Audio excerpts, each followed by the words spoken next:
Bonjour les amis, alors petite introduction avant cette vidéo, juste pour vous dire que là j'ai tourné cette vidéo de façon tout à fait classique, hein, comme toutes les autres histoires de mer, mais que pour que vous ne soyez pas étonnés, il va sûrement y avoir la même histoire qui va sortir dans les jours qui suivent, plutôt tourné vers les débutants en voile, puisque j'ai eu pas mal de demandes à ce niveau-là, des gens qui étaient un peu perdus, qui ne comprenaient pas tout ce que je disais, parce que j'utilise des termes marins, donc parce que la plupart d'entre vous naviguez, donc vous savez de quoi je parle, mais beaucoup ne naviguent pas, ils ne connaissent pas trop le bateau. Donc l'idée, ça a été de reprendre la même histoire et la couper là où il y avait des termes techniques pour expliquer un petit peu de quoi on parlait, à quoi correspondaient ces termes.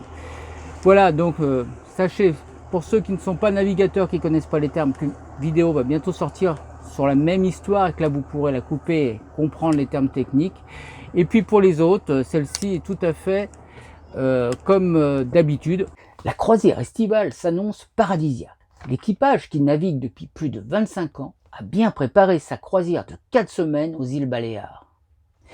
Ils ne le savent pas encore, mais leur périple ne durera que 2 jours. C'est leur histoire que je vais vous conter aujourd'hui.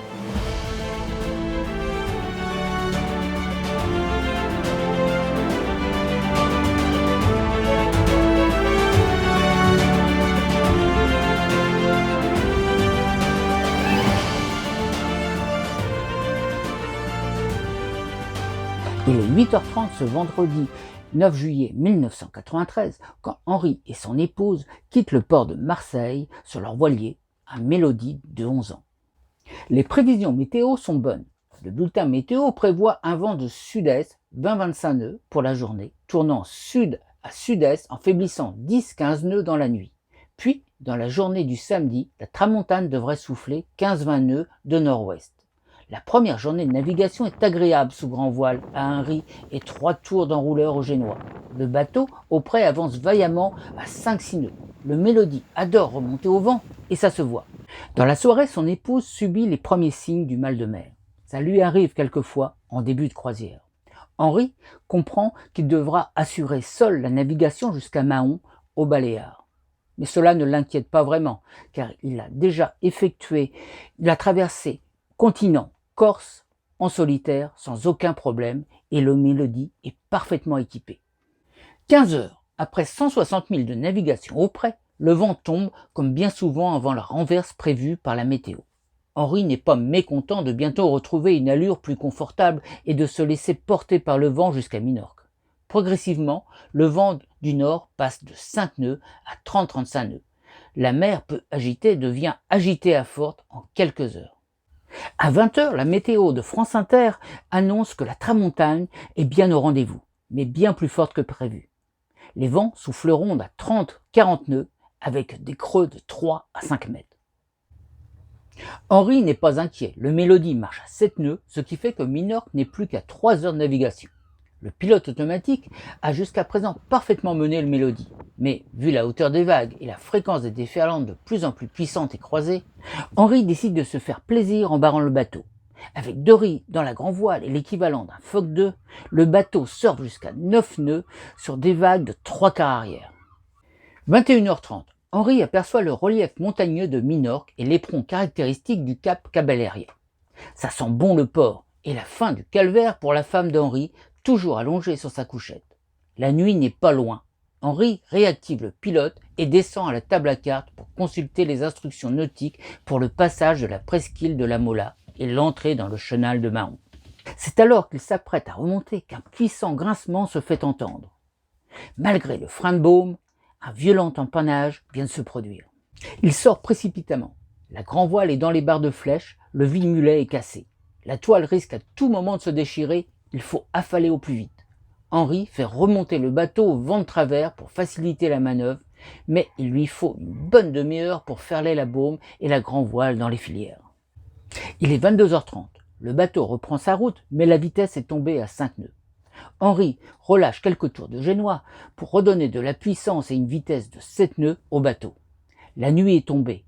Les phares projettent leurs premiers éclats. Le Mélodie love de 30 degrés pour arrondir le cap d'El Espero à l'extrémité est de la presqu'île de la Mola. Henri démarre le moteur et demande à son épouse de mettre un ciré et de le rejoindre sur le pont pour les manœuvres d'approche. La galère est terminée. Dans 25 minutes, ils seront à quai. Henri, qui n'a pas dormi depuis une quarantaine d'heures, et sa femme, toujours malade, ont hâte d'arriver au port de Mahon à 3000 de là. Les rafales de vent sont encore violentes et la mer est forte malgré la protection de la presqu'île de la Mola. Ils font cap sur les premières balises du chenal.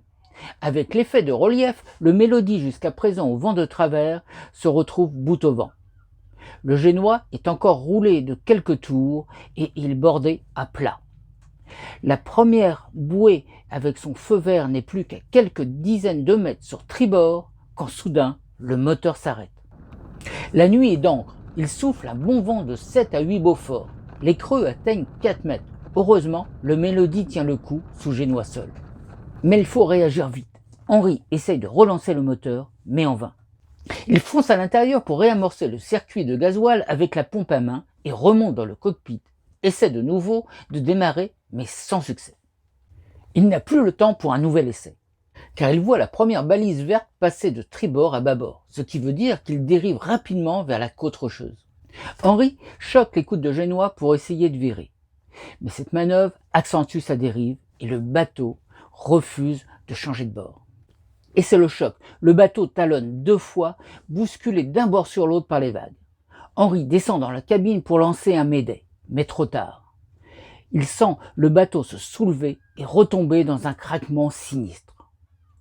C'est une vague plus forte que les autres qui a emporté les 6 tonnes de Mélodie sur le haut du plateau rocheux. Henri prend conscience qu'il est en train de perdre son bateau. Soudain, il est brutalement projeté sur le côté et il ressent une vive douleur à l'épaule droite. Dans la lumière blafarde de la lampe de la table à cartes, il voit les objets voler à travers le carré. Sa femme lui crie que le mât est tombé.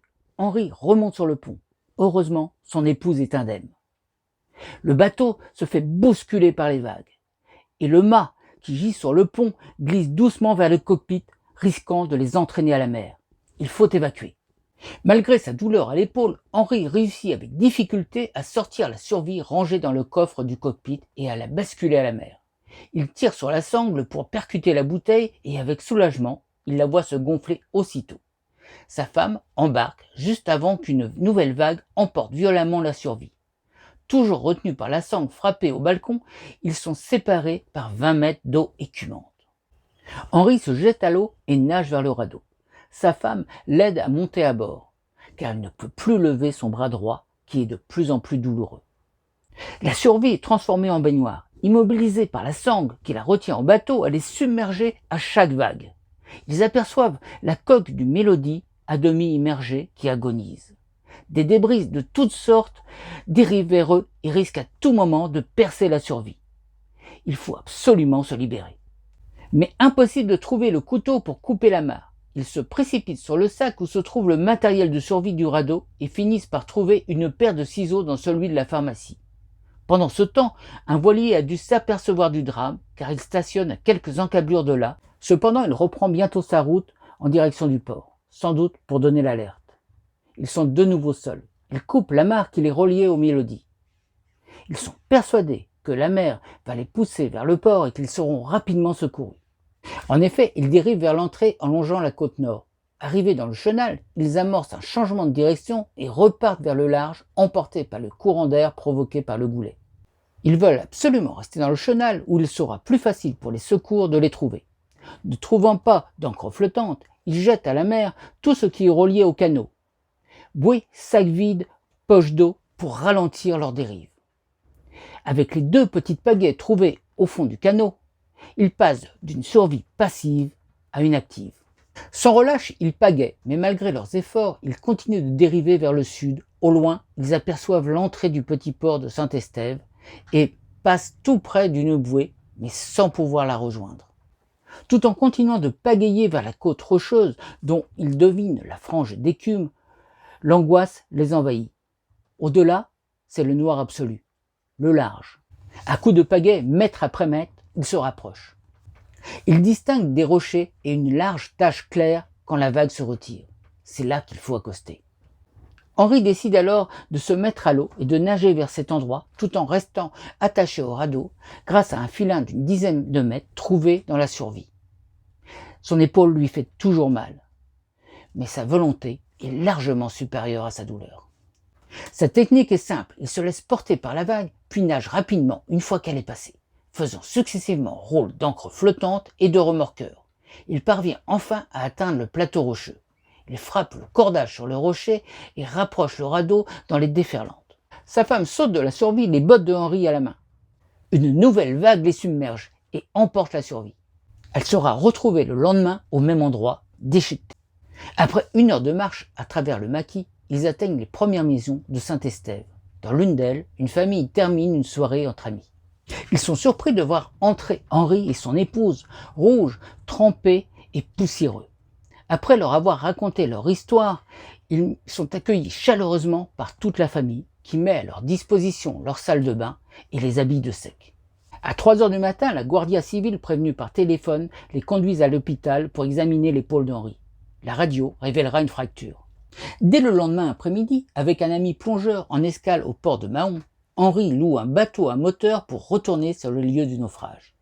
Après une demi-heure de recherche, il retrouve l'épave peu profondément immergée à 100 mètres de la côte. La plongée ne permet pas de récupérer grand-chose, le ressac étant trop fort. C'est le 14 juillet qu'Henri et son épouse quittent Mahon, le cœur gros. Il leur faut plusieurs jours pour retrouver la sérénité et réaliser qu'ils n'ont pas vécu un mauvais cauchemar. Quelques mois après ce naufrage, le désir de reprendre la mer est revenu, et c'est sur un Westerly 33 qu'ils continuent de naviguer en croisière. Allez les amis, il est temps de faire le bilan de cette histoire. Alors dans notre histoire, les problèmes ont commencé par la casse du vide-mulet. Alors le vide-mulet, pour ceux qui ne font pas beaucoup de voile, c'est la pièce qui se trouve ici, qui fait la liaison entre le mât et la baume. Donc souvent ça c'est une pièce fragile qui casse quand on a des conditions difficiles, ce qui était le cas de notre histoire avec des vents de 35-40 nœuds, donc une mer qui était avec des creux de 3 à 4 mètres. Donc c'était des conditions difficiles, ils étaient complètement en vent arrière et à tout moment ils risquaient l'empannage. Et le fait qu'il ait lâché la barre, qu'il ait rebranché le pilote automatique pour aller voir ses instructions nautiques à l'intérieur, faut savoir que dans ce cas-là, le pilote automatique n'a pas la précision humaine pour barrer, en tout cas sur les modèles de pilotes de cette époque-là. Et donc ça a entraîné tout de suite un empannage avec la casse de ce vide-mulet. Donc ce qu'il faut savoir de toute façon, et dans tous les cas, même avec un excellent pilote électrique, il est important pour éviter la casse de réduire au maximum la grande voile, de prendre peut-être quand on a 35-40 nœuds, de prendre presque même le 3e riz ou même carrément affaler la grande voile. Nous ce qu'on préfère faire, c'est comme ça vous gérez beaucoup plus facilement, surtout dans son cas où il était seul à manœuvrer, sachant que sa femme était malade. Donc réduire au maximum aurait vraiment évité de casser cette pièce qui a ensuite été à l'origine de tout l'accident de cette histoire et finalement de la perte du bateau. Alors autre chose qu'il faut savoir, c'est que quand on arrive, très souvent on a tendance à mettre le moteur, ce qui est bien, mais il ne faut jamais oublier qu'on est toujours sur un voilier et qu'il est d'abord fait pour naviguer à la voile et que le moteur est un complément, toujours le garder en tête. Ça veut dire que quand vous allumez le moteur, toujours préparé à envoyer les voiles si vous en avez besoin. Donc quand la grand voile n'est pas cassée, toujours garder la drisse à poste prêt à renvoyer. Le génois doit être prêt à se dérouler. Éventuellement, nous on a une trinquette, par mauvais temps, on a juste à dézipper le sac de la trinquette et on l'envoie tout de suite. Donc ça, toujours prévoir. Également prévoir au niveau donc, du matériel, on en a parlé, mais au niveau du visu, de votre terrain de navigation. Faites comme si votre moteur n'était pas là. Comment vous rentreriez à la voile? Comment vous allez arrondir? D'où vient le vent? Quel est le courant si vous êtes dans une zone où il y a du courant? Ce qui n'était pas moins le cas là-bas en Méditerranée, mais qui est beaucoup plus fréquent chez nous en Bretagne ou en Normandie. Donc regardez tout votre plan d'eau, éventuellement les obstacles possibles, tout ça dans votre tête, ce qui vous permet qu'en cas de panne moteur, de ne pas être pris au dépourvu. Alors, autre erreur commise par Henri, c'est d'être descendu immédiatement en bas pour essayer de réamorcer son moteur, alors qu'il aurait été beaucoup plus prudent de se mettre d'abord en sécurité, s'éloigner des dangers potentiels, c'est-à-dire la côte, éventuellement des bateaux s'il y en avait qui risquaient d'entrer sur eux, se mettre dans un lieu beaucoup plus neutre pour avoir du temps, pour éventuellement descendre et réparer, ou rentrer à la voile si c'est possible. Si notre analyse nous dit bon, c'est possible de tenter de rentrer à la voile. Si ça échoue, j'ai un moyen de recul, j'ai suffisamment de place pour empanner, pour retourner. Si ce n'est pas le cas, n'hésitez pas à vous poser, mettre à la cape, éventuellement si vous avez un endroit un peu plus abrité, à mouiller, en tout cas d'appeler les secours, soit par le 196 si vous avez un portable, ce qui n'était pas encore le cas à l'époque, soit en appelant par VHF en lançant un pan-pan. Alors quand Henri remontait de la cale moteur, où il essayait de le réamorcer et que le démarrage ne s'est pas fait, il s'est dit que là, il était vraiment temps de virer, puisque du coup, il ne s'était pas mis en sécurité assez loin, et qu'il se rapprochait dangereusement des rochers. Mais virer de bord sur un mélodique, ou même sur n'importe quel autre bateau, mais avec simplement une voile d'avant, ça devient extrêmement difficile, puisque le génois fait abattre le bateau, la grande voile le fait lofer, et là, du coup, il n'y a plus l'équilibre, il y a juste le bateau qui a une tendance à abattre. Donc, il a essayé de virer, mais pour virer, il faut absolument prendre un maximum de vitesse, border le génois complètement le plus à plat possible pour arriver à virer. Et là, dans son cas, donc vitesse, serrer le vent et virer. Mais avec un bateau qui a tendance à abattre naturellement, virer devient très difficile.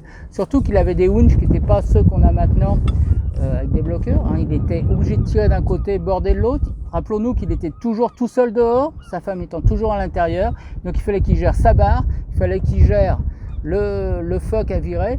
Donc il a choqué un peu le fuck pour essayer de tout gérer en même temps, ce qui fait que le bateau abattait encore plus et que là ça a été directement sur les rochers. S'il avait pu analyser beaucoup plus rapidement la situation, plutôt que de virer, il aurait été peut-être plus sage de faire un empannage pendant qu'il n'était pas encore trop près des rochers, repartir sur l'autre bord en faisant un grand cercle. Mais là, dans la situation où il était trop tard. Je dirais que l'échouement était pratiquement inévitable. Alors très vite, quand le bateau a talonné, Henri est descendu à l'intérieur pour se servir de sa radio pour appeler, mais il était déjà trop tard parce que quand un bateau talonne, se couche, la coque a tendance à se déformer et le mât est tombé très vite. Sa femme qui était sortie à ce moment-là aurait pu très bien être heurtée par celui-ci au moment de la chute. Heureusement, ça n'a pas été le cas. Il est tombé à plat sur le pont. Mais du coup, la VHF est devenue complètement inutilisable puisque son antenne VHF était en haut du mât, s'est retrouvée en bas. Donc nous, sur le Nomade, c'est pour ça, je vous en ai déjà parlé quelques fois, on a une antenne sur le portique à l'arrière, une antenne de secours qu'on peut brancher très vite, qui peut éventuellement servir. Et heureusement, aujourd'hui, dans pratiquement tous les bateaux, on a également la VHF portable qui, là, dans ce cas-là, s'avère extrêmement utile. Après, donc, il a fallu qu'ils évacuent le bateau. Donc, pour évacuer le bateau, leur bib était ici, à l'arrière, puisque c'était un Mélodie, c'est exactement le même. Il a fallu qu'ils soulèvent ça, qu'ils sortent le bib. Mais Henri, s'étant blessé à l'intérieur, il s'est avéré que son épaule était fracturée, il a eu énormément de mal à le sortir et à le jeter à la mer. Il a réussi, mais c'était au prix d'une douleur extrêmement violente. C'est pour ça qu'on conseille également de toujours avoir un canot qui est prêt à être jeté à la mer. Il faut que le radeau soit prêt à être jeté à la mer sans difficulté. Donc là, ça y aurait simplifié la vie. C'était quand même une sécurité importante parce que s'il n'avait vraiment pas pu le faire, son épouse n'avait pas la force suffisante pour le sortir. Elle essayait, mais elle n'y arrivait pas. Alors, quand ils ont finalement réussi à monter dans le canot, ils ont eu énormément de mal à couper puisqu'ils ne trouvaient pas le couteau. Alors, sachez tous que le couteau se trouve près de la sangle, l'arrivée de la sangle où c'est attaché, à l'entrée. Très souvent attaché directement dans un petit boîtier, une petite poche qui est collée sur le boudin. Donc il faut l'ouvrir, vous le prenez et vous coupez. Ça sera beaucoup plus simple parce que si votre bateau sombre sur des eaux profondes et que vous êtes encore attaché dessus, que vous n'arrivez pas à le couper, vous partez avec. Ou dans ces cas-là, ils auraient pu être très longtemps secoués sur les rochers, percer tout et c'était fini pour eux également. Autre chose, dans l'histoire, on voit qu'il y a un bateau qui s'est arrêté à leur niveau un certain temps. Ils ont cru que qu'ils avaient été aperçus et qu'ils allaient voir éventuellement pouvoir leur porter assistance, et quand ils ne l'ont pas vu, pouvoir appeler les secours. Ça n'a pas été le cas. Ils n'ont jamais été vus par ce bateau. Ce bateau était à l'arrêt. Il a fallu ses voiles pour pouvoir rentrer, mais il ne les a pas vus. C'est pour ça que quand vous voyez un bateau à côté, ne pensez pas que l'autre vous voit. Pensez à envoyer les fusées. Il y a les fusées, des feux à main éventuellement dans le bateau. Faites signe, servez-vous de la lampe torche, mais signalez-vous. Ce n'est pas parce que vous pensez avoir été vu que vous l'êtes. Souvent, les visions sont très différentes d'un point de vue à l'autre. Donc ça, c'est à prendre en compte. Quand ils sont partis après à la dérive, bien prendre le temps de chercher à l'intérieur l'encre flottante, ça aurait pu les aider. Après, ils ont essayé de pagayer, ce qui n'était pas forcément mal. Mais quand ils sont arrivés sur la plage, là où il y avait des rochers, ça aurait pu très mal se terminer également, parce qu'ils auraient pu se trouver complètement broyés par les déferlantes sur ce plateau rocheux. Ça aurait pu être très très dangereux. Il aurait été préférable d'essayer de garder un peu le large, avec sa VHF portable, continuer d'appeler les secours, envoyer une fusée quand ils dérivaient. Là, quand ils ont dérivé, ils n'ont envoyé aucune fusée, personne ne pouvait les voir de la côte. Et ça, c'était aussi une erreur importante. Donc quand vous partez à la dérive, même si vous n'êtes pas loin, et au contraire, il y a toujours des promeneurs possibles le long de la côte. Si vous envoyez une fusée, vous allez signaler beaucoup plus facilement. Là, ils n'ont fait aucun effort pour essayer de se signaler, et ça aurait pu être grave de conséquences. Ils auraient pu vraiment périr au moment de toucher la côte. Voilà les amis, j'espère que cette vidéo vous a plu. En tout cas, comme d'habitude, j'ai pris beaucoup de plaisir à faire les recherches, à tourner et puis à partager tout ça avec vous. Sachez que je juge jamais les gens qui ont eu les accidents, hein. On ne sait pas comment on réagirait dans des situations d'urgence comme ça, mais le fait d'avoir ça en tête derrière, une histoire au fond de sa tête, ça permet très souvent de préparer le terrain pour notre réflexion et de pouvoir réagir davantage. Donc en aucun cas c'est un jugement. Les erreurs qu'ils ont fait, on les aurait peut-être fait sans y avoir pensé avant, et même en y pensé avant, on n'est pas à l'abri de pas mal d'erreurs. Donc voilà, c'est pas du tout un jugement, hein, je rappelle ça. Et puis comme d'habitude, n'hésitez pas à envoyer vos commentaires, à essayer d'apporter votre pierre à l'édifice.